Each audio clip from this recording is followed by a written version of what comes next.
Shalom, shalom bien-aimé dans le Seigneur, c'est votre bien-aimé, le frère Kale Kabasele Badimou, en direct de l'église La Grâce de Dieu, Paris, France. Je bénis le Dieu très haut, je bénis le Dieu tout-puissant, le Père de notre Seigneur Jésus de Nazareth, le Christ. Bien-aimé dans le Seigneur, il a permis que nous puissions avoir le souffle de vie, être en paix, être en bonne santé. Il n'y a que par là, bien-aimé, que nous reconnaissons, en rendant des actions de grâce, que nous reconnaissons que Dieu est souverain. Bien-aimés dans le Seigneur, vous êtes bien au 12 square Gérard Philippe, 7890, dans la ville de Trappes. Pour ceux et celles qui veulent participer avec nous à un moment de prière, d'adoration, de culte, et si vous avez des problèmes spirituels, bien-aimés, n'hésitez pas. Regardez dans la description de cette vidéo, vous verrez mon numéro de téléphone et n'hésitez pas, contactez-moi. Nous pourrons avoir une discussion franche et spirituelle de votre situation. Mais bien aimés dans le Seigneur, recommandons cet instant entre les mains du Saint-Esprit. Père éternel, Père tout-puissant, nous te rendons grâce pour la paix, pour la bonne santé, pour le souffle de vie que tu nous as accordé. Je te remercie encore, Père, car tu nous as réunis tout autour de ta parole, afin que nous puissions être édifiés, bâtis, afin que nous puissions recevoir quelque chose venant de toi. Que ton Esprit Saint m'utilise comme un simple instrument, afin que ce peuple soit béni, afin que ce peuple puisse s'approcher encore plus de toi. Oui, Père, que ton Esprit Saint puisse convaincre nos cœurs et qu'il puisse nous parler encore ce matin. Nous te rendons grâce pour tous les bienfaits que tu feras à travers ce culte, à travers cette parole, à travers cet enseignement. Merci encore, Père, car tout celui qui croira en cette parole viendra vers toi. Et ça sera notre joie, Père. Nous te bénissons. Au nom de Jésus-Christ, j'ai ainsi prié. Amen, amen, amen. Bien-aimés, nous continuons notre enseignement sur le culte et l'adoration. Toujours dans le chapitre du livre de Daniel. Oui, bien-aimés, en ce moment, c'est le livre de Daniel que le Saint-Esprit m'a inspiré. Aujourd'hui, le thème d'aujourd'hui, c'est compter, compter, peser et diviser. Compter, compter, peser et diviser. Ce thème aujourd'hui n'est que la continuité de la souveraineté de Dieu. Pourquoi je parle de ce thème? Parce que beaucoup de gens, beaucoup de chrétiens pensent que nous devons nous battre pour être élevés. Nous devons nous battre pour être maintenus à l'endroit où on est, par exemple.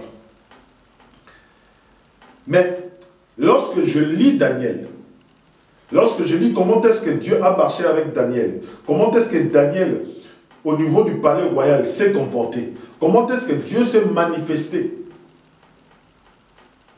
je me dis qu'il y a quelque chose que les chrétiens n'ont pas compris. Quand Dieu élève, il élève. Et quand Dieu humilie, il humilie. Quand Dieu abaisse, il abaisse. Donc, c'est-à-dire que personne ne peut s'opposer à Dieu lorsqu'il élève quelqu'un. Personne ne peut s'opposer, personne ne peut enlever celui que Dieu a mis roi. Personne ne peut le rabaisser. Alléluia. C'est pour cela, bien aimé, il est important de comprendre l'enseignement d'aujourd'hui, afin que vous soyez stable dans votre vie chrétienne, afin que vous soyez stable dans ce que Dieu vous a donné. Daniel chapitre 5, à partir du verset 1er jusqu'au verset 4. Je lis au nom de notre Seigneur Jésus-Christ. Le roi Belchassar donna un grand festin, assez grand au nombre de 1000, et il but du vin en leur présence. Belchassar, animé par le vin, fit apporter les vases d'or et d'argent que son père Nabuchodonosor avait enlevés du temple de Jérusalem, afin que le roi et ses grands, ses femmes et ses concubines s'en servissent pour boire. Alors on apporta les vases d'or qui avaient été enlevés du temple de la maison de Dieu à Jérusalem, et le roi et ses grands, ses femmes et ses concubines s'en servirent pour boire. Ils burent du vin et ils louèrent les dieux d'or, d'argent, d'airain, de fer, de bois et de pierre. Bien-aimés dans le Seigneur, vous allez comprendre aujourd'hui la souveraineté de Dieu et la manifestation de la puissance de Dieu. La manifestation et la puissance de sa parole. Parce que beaucoup de personnes pensent que Dieu l'élève, il doit se battre pour se maintenir. Il doit dire non, je dois me battre pour me maintenir parce que c'est Dieu qui m'a élevé. Non.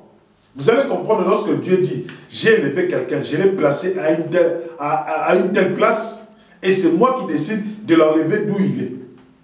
Pas un autre homme. Et le roi Belchassar, il était dans sa cour, il était dans son palais royal. Il était en train de festoyer, il était en train de boire du vin. Et tellement que le vin, il avait un peu bu beaucoup de vin, il s'est laissé emporter par le vin. Il a demandé qu'on puisse ramener les ustensiles, les vases de la maison de l'Éternel, du temple de l'Éternel, du temple du Dieu d'Abraham, de ramener ces vases-là, afin qu'on puisse verser du vin et qu'il puisse utiliser ces vases pour boire du vin. Bien-aimé, la première chose que le roi n'a pas respectée, la première chose que le roi a désobéi, même en tant que roi, ce qu'il devait respecter, c'était qu'il devait respecter le sacré. Et il savait bien que ces vases venaient du temple d'un Dieu. Or, tout vase qui sort même d'un temple de Baal ou d'Astarté, ce sont des vases, ce sont des choses, des ustensiles qui sont sacrés. Mais lui n'a pas tenu compte de cela. Lui n'a pas voulu tenir compte que ces choses, ces vases viennent du temple de l'Éternel. Et ces vases, comme ça sort du temple, comme ça vient du temple, elles sont sacrées. Ils sont sacrés. Le roi Belchassar n'a pas tenu compte de cela. Il a utilisé ces vases comme tout autre vase. Et lorsqu'il a commencé à boire, qu'est-ce qu'il a fait à la fin? Ils burent du vin et ils louèrent les dieux d'or, d'argent, d'airain, de fer, de bois et de pierre. Non seulement il n'a pas tenu compte de ce qui est sacré, non seulement il a bafoué le sacré devant Dieu, non seulement il a bafoué la sainteté de Dieu, non seulement il a méprisé la sainteté de Dieu, mais en plus de cela, il a utilisé les vases pour boire, et à la fin, qu'est-ce qu'il fait? Il adore d'autres dieux. Alléluia. À la fin, qu'est-ce qu'il fait? Il adore d'autres dieux. Le dieu d'or, le dieu de pierre, le dieu de bois. Dieu regardant cela, Dieu regardant l'affront qu'il a reçu, la colère de l'Éternel s'est enclenchée. Vous devez comprendre une chose, que Dieu ne partage pas son honneur ni sa gloire avec une autre personne. Parce que les ustensiles qui sortaient du temple sont des ustensiles qui sont dédiés à la gloire de l'Éternel des armées, qui sont dédiés à l'honneur de l'Éternel des armées. Et il n'y a que les sacrificateurs qui sont appelés à utiliser ces choses-là, à utiliser ces ustensiles. Non pour leur propre gloire, non pour leurs propres besoins, mais pour que la gloire et l'honneur de Dieu puissent se manifester. Mais lui, le roi de Belchassar, n'a pas fait cela. Ésaïe chapitre 42 au verset 8. Ésaïe chapitre 42 au verset 8.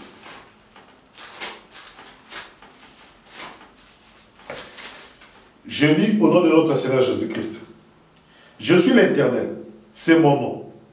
Je ne donnerai pas ma gloire à un autre, ni mon honneur aux idoles.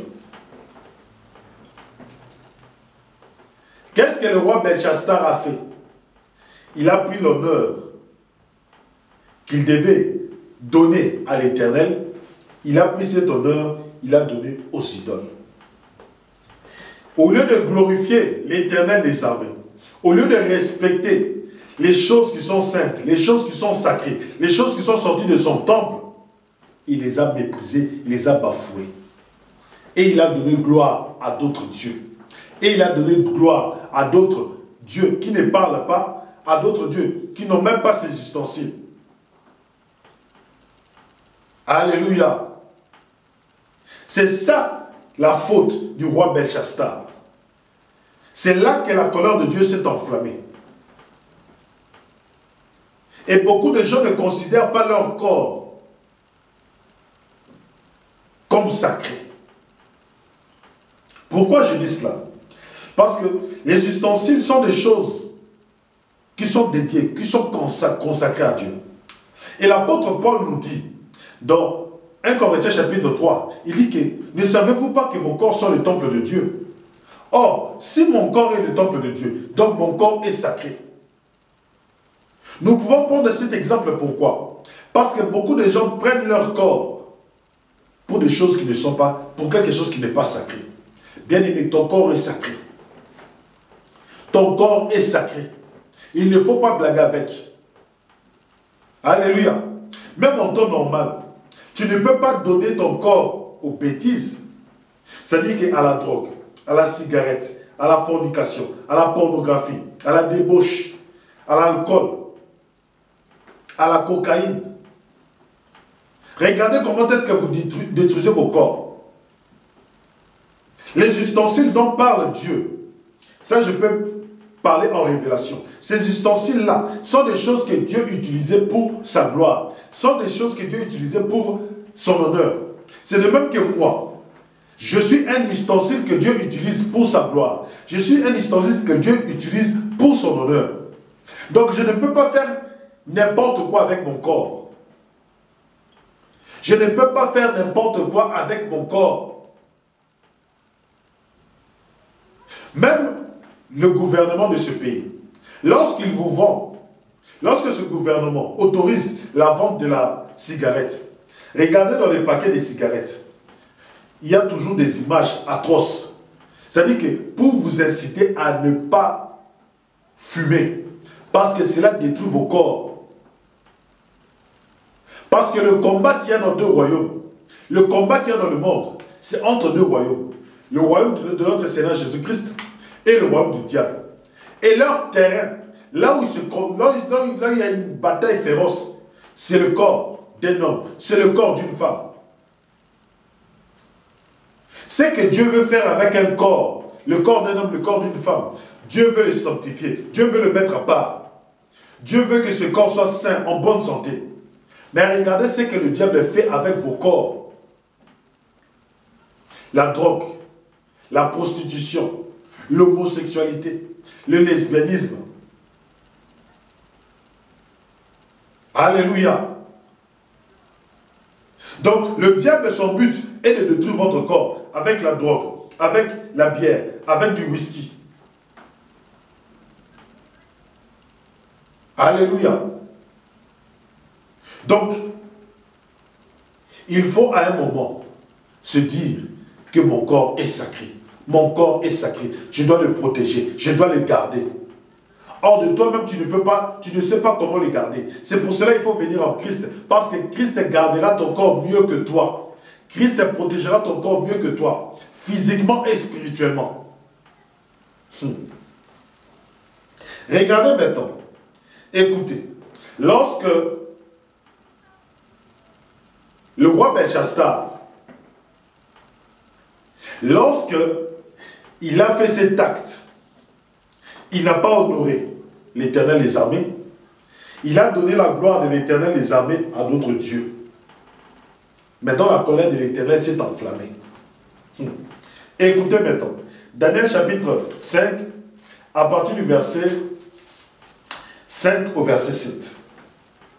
En ce moment, apparurent les doigts d'une main d'homme, et ils écrivirent en face du chandelier, sur le chevet de la muraille du palais royal. Le roi vit cette extrémité de main qui écrivait. Alors le roi changea de couleur, et ses pensées le troublèrent. Les jointures de ses reins se relâchèrent, et ses genoux se heurtèrent l'un contre l'autre. Le roi cria avec force qu'on fit venir les astrologues, les chaldéens, les devins. Et le roi prit la parole et dit aux sages de Babylone: quiconque lira cette écriture et m'en donnera l'explication, sera revêtu de pourpre, portera un collier d'or à son cou et aura la 3e place dans le gouvernement de ce royaume, du royaume. Bien-aimé, Dieu pour répondre à l'affront, Dieu pour montrer à Belchassar que tu es roi, mais moi je suis Dieu. Qu'est-ce que Dieu a fait? Il a envoyé une main. Dieu a commencé à écrire sur les murs du palais royal. Mais le problème, c'était qu'il n'y avait que la main, mais pas le corps, ni le bras. Il n'y avait qu'une main qui écrivait. Et lorsque cette main a commencé à écrire, le roi a vu cette main toute seule commencer à écrire. La main a écrit, a écrit, a écrit. Mais la main était toute seule. Alléluia. Donc, l'Éternel a commencé par envoyer un signe spirituel. Et ça, c'est spirituel. Donc, c'est pour cela les gens qui se disent, non, la spiritualité, les sorciers, les magiciens, c'est tous des aventuriers, on n'y croit pas, ainsi de suite. Bien-aimé, sache que dans ce monde, le spirituel a une place très importante. Le spirituel a une place très importante. Toi, peut-être tu ne consultes pas les marabouts. Sache que certaines personnes consultent les marabouts. Toi, peut-être tu ne consultes pas les magiciens. Mais sache qu'il y a des magiciens qui sont consultés matin, midi et soir. Regarde dans la cour du roi. Écoute, il y avait qui? Le roi criait avec force. Quand il fit venir les astrologues. Les astrologues, c'est qui? Ce sont ceux qui regardent les signes du zodiaque. Ce sont des gens qui prédisent l'avenir. Avec la lune, avec le soleil. Écoute encore. Les devins, les sages. Sans oublier les enchanteurs, sans oublier les chaldéens, les magiciens, les prêtres. Alléluia. Donc ce monde est purement spirituel, le monde que vous voyez. Donc si quelqu'un te dit, non, moi je ne crois pas à vos dieux, je ne crois pas au Seigneur Jésus-Christ, les démons n'existent pas, les sorciers n'existent pas, tout ça c'est du blabla. Bien aimé, ce n'est pas du blabla. Ce n'est pas du blabla. Regarde même au niveau de la télévision, qu'est-ce qu'ils font? Tu vois des astrologues, ils te disent aujourd'hui, si tu es cancer, aujourd'hui ta journée sera comme ça, il faut que tu sois fort, il faut que tu sois ceci, ça te prédit l'avenir. Même lorsque tu lis le journal, regarde bien dans la dernière page du journal, tu verras là les signes astrologiques. Mais tu doutes toujours. Dieu est spirituel. Dieu est un esprit. Et il a répondu au roi d'une manière spirituelle. Les qui? Les devins. Les astrologues sont venus. Le roi n'a pas appelé un colonel. Le roi n'a pas appelé des soldats. Le roi n'a pas appelé le chef d'état-major. Mais le roi a appelé une certaine catégorie de personnes. Et la spécialité de ces personnes-là, c'est le monde spirituel. La spécialité de ces personnes que le roi a appelées, c'est le monde spirituel. Mais toi, tu viens, non, moi je ne veux pas avoir, je ne crois pas en ces choses-là, vous êtes des pasteurs. Bien aimés, nous les pasteurs, nous connaissons le monde spirituel. Nous, les serviteurs de Dieu, nous connaissons le monde spirituel et tout enfant de Dieu connaît le monde spirituel. Maintenant, lorsque le roi Nabucodonosor et le roi Belchassar a demandé à ce qu'on puisse lire ce qui a été écrit et qu'on puisse interpréter ce qui est écrit,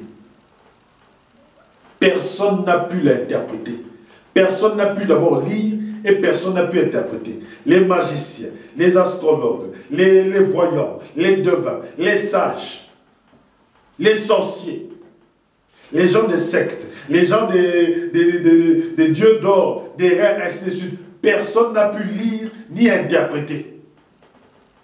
C'est pour montrer que Dieu est supérieur à ces esprits-là. Dieu est au-dessus de ces démons-là. Alléluia.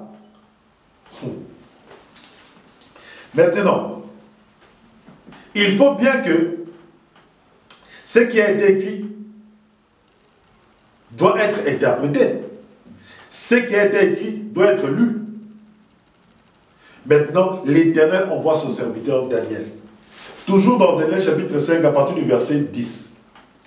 La reine, à cause des paroles du roi et de ses grands, entra dans la salle du festin et prit ainsi la parole. Ô roi, vis éternellement, que tes pensées ne te troublent pas, et que ton visage ne change pas de couleur. Il y a dans ton royaume un homme qui a en lui l'Esprit de Dieu Saint. Un homme qui a en lui l'Esprit de Dieu Saint. Bien-aimé, comment est-ce que tu peux dire que quelqu'un qui est dans le monde a le même esprit que toi, un chrétien? Alléluia. Quelqu'un qui aime la musique mondaine, mais tu lui dis que c'est ton frère. Vous n'avez pas le même esprit. Nous, lorsque nous disons que un tel est mon frère, c'est-à-dire que cette personne a le même esprit que moi. Alléluia. Lorsque nous disons que nous avons des liens de famille, là c'est dans la famille, c'est les liens de sang. Nous avons en commun un parent, un père et une mère. Mais lorsque on appelle Daniel, on lui dit, la reine dit ceci, il a l'esprit du Dieu Saint. C'est-à-dire que l'esprit qu'avaient les astrologues, l'esprit qu'avaient les devins, ne sont pas saints. Ce sont des esprits impurs, ce sont des démons. Alléluia. Mais Daniel avait l'esprit du Dieu Saint. C'est-à-dire que la manière dont Daniel marchait montrait la sainteté de Dieu. C'est ça la différence. Tu ne peux pas dire que tu as le Saint-Esprit et vivre de la pornographie. Tu ne peux pas dire que tu as le Saint-Esprit, vivre de l'impudicité. Tu ne peux pas dire que tu as le Saint-Esprit, vivre de la prostitution. Bien-aimé, celui qui a un esprit saint en lui, il fait des choses saines. Il fait des choses saines. Aujourd'hui, tu vas dans les églises, tu trouves que des filles s'habillent bizarrement. La poitrine presque ouverte. Des habits un peu moulants, un peu collants. Et ce sont ces mêmes personnes qui te disent qu'elles ont le Saint-Esprit. Mais lorsque tu dis, mais si tu as le Saint-Esprit, la manière dont tu dois t'habiller doit refléter déjà la sainteté de Dieu. Mais lorsque on voit certaines parties de ton corps, nous constatons que là, il y a un souci. Nous constatons que là, il y a un problème.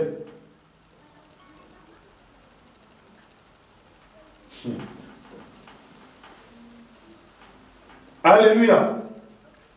Daniel a l'esprit du Dieu Saint. Écoutons encore. Et du temps de ton père, on trouva chez lui des lumières, de l'intelligence, une sagesse semblable à des dieux. C'est-à-dire que l'intelligence, la sagesse qu'avait Daniel était supérieure à la sagesse des astrologues, était supérieure à la sagesse des magiciens. C'est pour ça que je me pose toujours la question, comment est-ce que les gens peuvent quitter chez eux et aller consulter le magicien qui ne connaissent rien, qui n'ont pas de sagesse, qui n'ont pas d'intelligence? Dites-moi, quelle sagesse le magicien te donne? Quelle intelligence le magicien te donne? Parce que vous allez chez le magicien, il vous dira, j'irai consulter les esprits. Alléluia. Mais Dieu, lui, te donne une sagesse de vie. Le magicien, l'astrologue ne te donnera jamais la sagesse de vie. Comment est-ce qu'il faut vivre? Ils ne te donneront pas.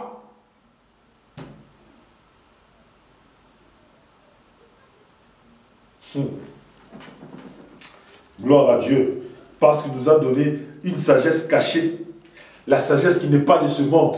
Daniel avait la sagesse qui n'était pas de ce monde.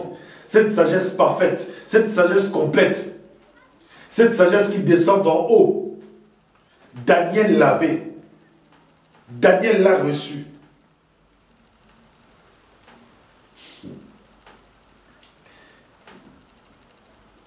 Aussi, le roi Nabuchodonosor, ton père, l'établit chef des magiciens, des astrologues, des chaldéens, des devins. Parce qu'on trouva chez lui, chez Daniel, nommé par le roi Belchassar, un esprit supérieur de la science et de l'intelligence, la faculté d'interpréter les songes, d'expliquer les énigmes et de résoudre les questions difficiles. Que Daniel soit donc appelé et il donnera l'explication. Le serviteur de Dieu fait la différence partout où il est. L'esprit qu'il a, la sagesse qu'il a, c'est une sagesse qui met la différence. Une sagesse supérieure, une intelligence supérieure. C'est-à-dire que Daniel était avec des magiciens. Daniel était avec des sorciers. Daniel était avec des grands qui étaient puissants en occultisme.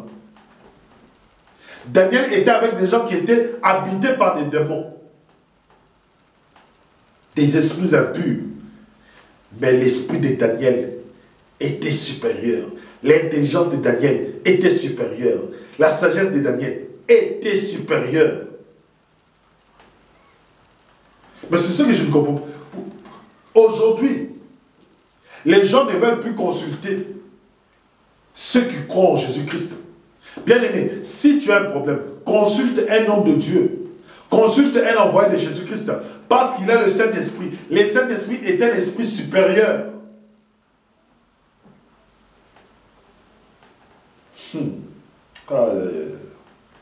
Beaucoup de gens meurent parce qu'ils ne sont pas au courant de cette belle parole.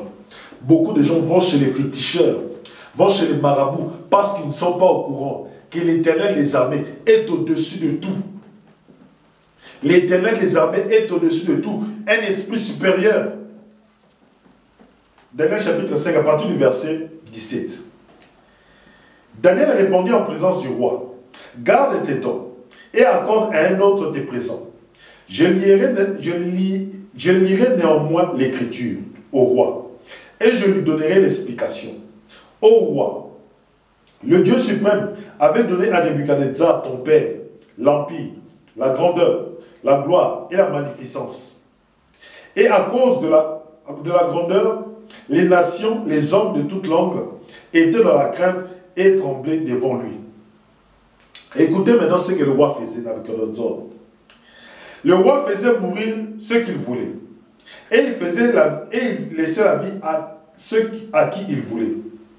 Il élevait ceux qu'il voulait et il abaissait ceux qu'il voulait. Là, c'est le roi Nabuchodonosor. Il faisait ce qu'il voulait. Mais lorsque son cœur s'éleva et que son esprit s'endurcit jusqu'à l'arrogance, c'est-à-dire qu'il avait l'autorité, il avait le pouvoir. Tout le monde le respectait. Le fait maintenant que tout le monde le respecte, le fait maintenant que tout le monde le craigne, son cœur a eu de l'arrogance. Écoutez, mais lorsque son cœur s'éleva et que son esprit s'endurcit jusqu'à l'arrogance, il est devenu orgueilleux. Comme il faisait ce qu'il voulait, comme personne ne pouvait lui dire ce que tu fais est mal, ce que tu fais est bien, son cœur s'est endurci, son cœur s'est élevé, son cœur est devenu orgueilleux. Il s'est mis à la place de Dieu. Il fut précipité de son trône royal et dépouillé de sa gloire, et fut chassé du milieu des enfants des hommes. Son cœur devint semblable à celui des bêtes, et sa demeure fut avec les ânes sauvages. On lui donna comme au bœuf de l'herbe à manger, et son corps fut trempé de la rosée du ciel, jusqu'à ce qu'il reconnut que le Dieu suprême domine sur le règne des hommes, et qu'il le donne à qui, il lui plaît. Ça, c'est d'abord, Daniel est en train de parler au roi Belchassar. Ton père avait fait la même erreur que toi. Je te raconte l'histoire de ton père, Nabuchodonosor. Son cœur s'est élevé. Il est devenu orgueilleux. Il a endurci son cœur. Il a cru qu'il était Dieu. Il a cru qu'il était autorisé à faire tout. À élever qui il veut, à rabaisser qui il veut. Il s'est mis à la place de Dieu. Il s'est mis à la place de Dieu. Dieu est venu le corriger. Dieu est venu le rappeler. Lui dire que c'est moi qui domine, c'est moi qui élève, c'est moi qui rabaisse. Ce n'est pas toi. Alléluia.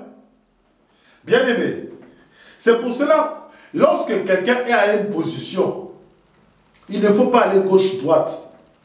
Dire, ah, c'est Dieu qui l'a élevé. Comme c'est Dieu qui l'a élevé, c'est le problème de Dieu. Dieu élève qui il veut. Dieu élève qui il veut.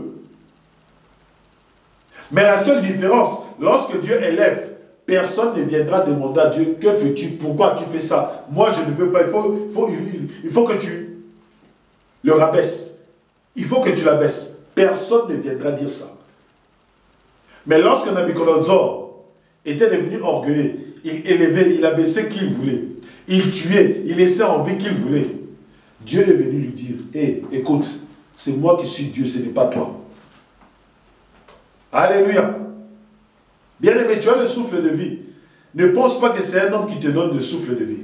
Ne pense pas que la position dans laquelle tu es, tu as peut-être de l'argent, tu as peut-être un niveau élevé au niveau de la politique, tu as peut-être un organisme que tu diriges, tu as peut-être une église, ainsi de suite. N'oubliez jamais que la position que vous occupez, l'autorité que vous avez, le pouvoir que vous avez, vient de Dieu. Alors humiliez-vous toujours lorsque vous faites quelque chose. Soyez toujours humble. Alléluia. Maintenant, écoutez. Et toi, à partir du verset 22, et toi, Belchassar,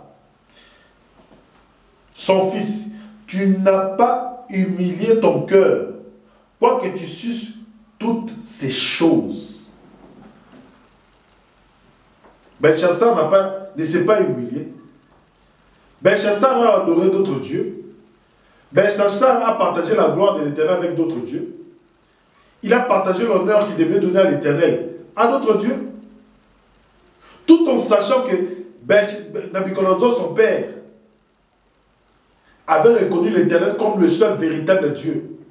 Il savait ça. Il savait ça.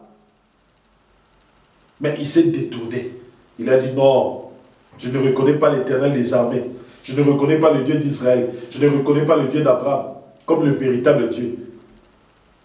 Et l'Éternel, regardant son cœur, il a dit que son cœur est devenu orgueilleux. Attends, il va voir. Il a utilisé mes ustensiles. Je vais lui démontrer que moi je suis Dieu. Premièrement, il met la main. Une main qui est tout seul. Deuxièmement, il rappelle à Belchassar que ton père, lorsque son cœur s'est élevé, lorsqu'il est devenu orgueilleux, je l'ai rabaissé. Il a rappelé cela à Belchassar. Nous continuons.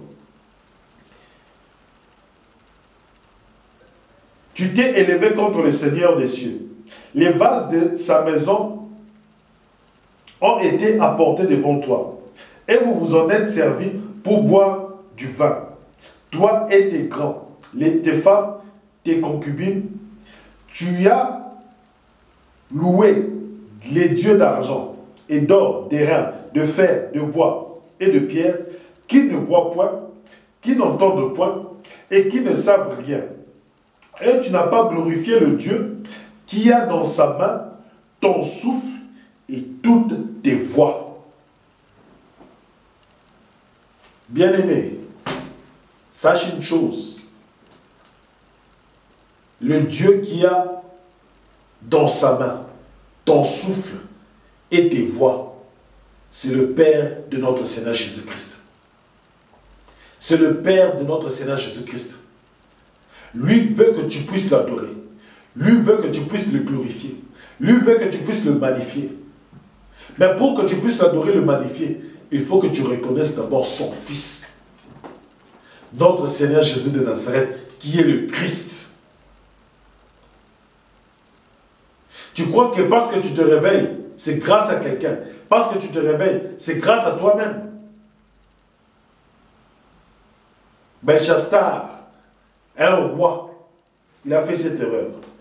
Écoute ce qui lui est arrivé. C'est pourquoi il a envoyé cette extrémité de main qui a tracé cette écriture. Voici l'écriture a été tracée. Comptez, comptez. Pesez et divisez. Et voici l'explication de ces mots. Dieu a compté ton règne. Il y a mis fin. Pesez. Tu as été pesé dans la balance. Et tu as été trouvé léger. Divisé. Ton royaume sera divisé et donné aux Mèdes et aux Perses.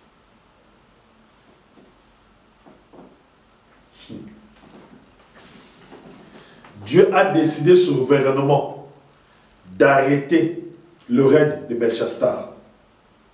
Et il n'a rien pu faire pour arrêter la parole de Dieu. 2. Dieu a pesé Belchassar.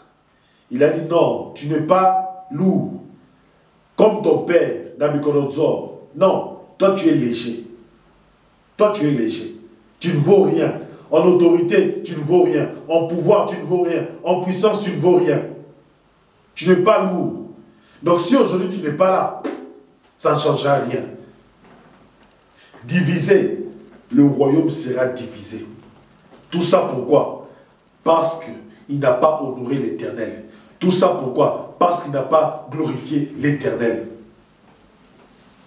Bien-aimé, toi qui ne glorifies pas Dieu, toi qui n'honores pas Dieu, regarde ta vie comment elle est. Regarde ta vie comment elle est.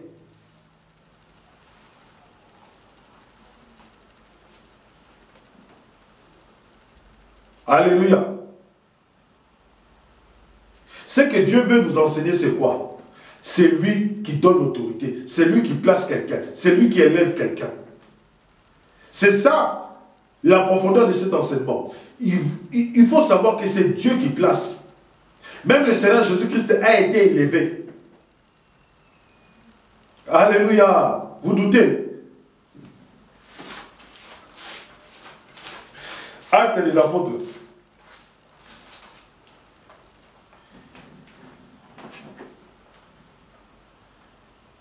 Actes des apôtres chapitre 2, verset 33. Élevé par la droite de Dieu, il a reçu du Père le Saint-Esprit qui avait été promis. Et il a répondu comme vous l'entendez, comme vous le voyez et l'entendez. Car David n'est point monté au ciel, mais il dit lui-même, le Seigneur a dit à mon Seigneur, assieds-toi à ma droite, jusqu'à ce que je fasse de tes ennemis ton marchepied. Que toute la maison d'Israël sache donc, avec certitude, que Dieu a fait Seigneur et Christ, c'est Jésus que vous avez crucifié. Vous comprenez pourquoi est-ce que Jésus-Christ est humble? Parce qu'il reconnaît que ce qu'il est vient de Dieu. Dieu l'a appelé fils. Voici mon fils bien-aimé, en qui j'ai mis toute mon affection. Dieu l'a appelé, tu es le Christ. Il a dit que tu es souverain sacrificateur. Tu es le bon berger. Tu es le pasteur. Oui, bien-aimé. Dieu a élevé le Seigneur Jésus-Christ souverainement. Philippiens chapitre 2. Alors, pourquoi tu doutes de la souveraineté de Dieu? Quand Dieu te place quelque part, sache que personne ne pourra t'enlever si ce n'est pas Dieu. Personne ne pourra t'enlever si ce n'est pas Dieu. Si Dieu dit que tu restes là, tu resteras là. Personne ne pourra t'ôter, personne ne pourra te rabaisser. Le roi David a été élevé. Hein? Qui a pu le rabaisser? Même Saül n'a pas pu faire. Adam a été élevé. C'était lui qui dominait la terre. Le diable est venu plusieurs fois essayer. Le diable n'avait pas l'autorité d'enlever Adam de sa position. Le diable n'avait pas le pouvoir d'enlever Adam de sa position. Adam avait la position de donner les noms. Adam avait la position de diriger, de conduire, d'assujettir la terre. Adam avait cette position. Est-ce que vous croyez que le diable, avec tout son pouvoir, est venu enlever Adam de cette position? Ou c'est Dieu qui a rabaissé Adam parce qu'Adam avait péché?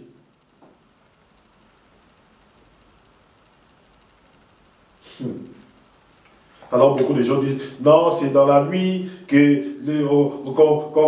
replace les gens dans le spirituel. Toi aussi, tu dois te réveiller à 3 h du matin, prier, pour qu'on ne puisse pas t'enlever de ton autorité. Bien aimé, quand c'est Dieu qui t'a mis là, combien de fois Saoul a cherché à tuer Daniel, a cherché à tuer David? La royauté déjà avait changé de côté. Saoul a tout fait. Mais David était roi. David devrait occuper le poste de roi, le trône de roi. Bien-aimé, j'aimerais t'encourager aujourd'hui. Sache que quand Dieu t'élève, personne ne pourra te rabaisser. Personne ne pourra te rabaisser. Mais une chose, fais attention à ton cœur. Ne deviens pas orgueilleux. Parce que le monde aussi élève. Hein? Jean chapitre 6. Vous allez voir. Jean chapitre 6 au verset 15.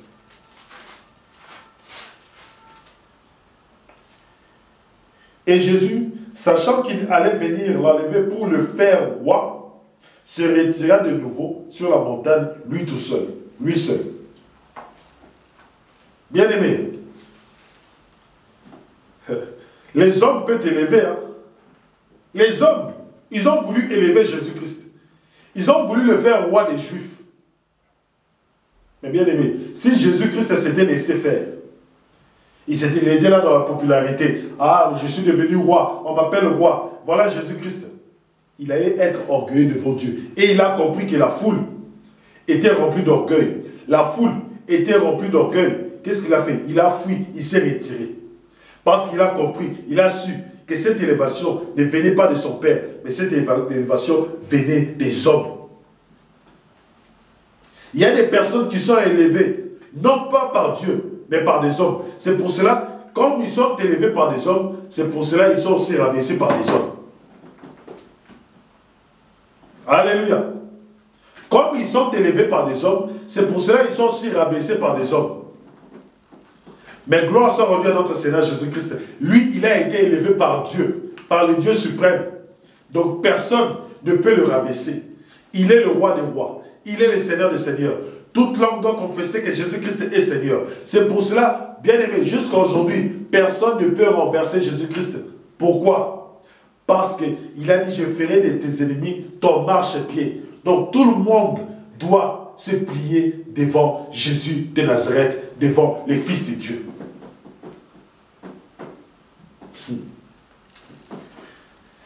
Père éternel, Père Tout-Puissant, nous te rendons grâce pour cette belle enseignement qui nous ramène toujours à comprendre ta souveraineté et à nous humilier devant ta face, Père.